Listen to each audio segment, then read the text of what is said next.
ব্রাহ্মণবাড়িয়ায় সম্পত্তির লোভে জাহানারা বেগম নামের এক বৃদ্ধা মাকে ৩ মাস একটি তালাবদ্ধ ঘরে আটকে রেখে মারধর করেন তার ছেলেরা। খবর পেয়ে শুক্রবার সকালে সেনাবাহিনীর ব্রাহ্মণবাড়িয়া ওয়ারেন্ট অফিসার দিদারুল আলম দিদার ও তার টিম ব্রাহ্মণবাড়িয়া সদর উপজেলার গোকর্ণ ঘাট এলাকা থেকে ভুক্তভোগী ওই বৃদ্ধাকে উদ্ধার করে। এ সময় অভিযুক্ত সন্তানদের কান ধরে উঠবস করানো হয়। জানা যায়, ভুক্তভোগী জাহানারা বেগম গোকর্ণ ঘাট ৭ নং ওয়ার্ডের মৃত হাজী মোহাম্মদ আব্দুল মিয়ার স্ত্রী।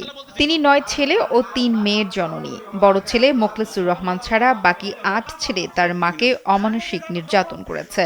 ৩ মাস যাবৎ একটা ঘরে বন্দি করে রাখে, এমনকি ঠিকমতো খাবার দেওয়া হতো না।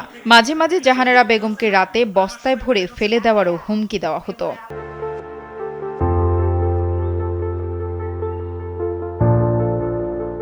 ঘটনার সত্যতা নিশ্চিত করে ব্রাহ্মণবাড়িয়ার সেনা ক্যাম্পের ওয়ারেন্ট অফিসার মোহাম্মদ দিদারুল আলম দিদার বলেন, গোপন সূত্রে খবর পেয়ে তারা জাহানারা বেগমকে উদ্ধার করে আর্মি ক্যাম্পে নিয়ে আসেন।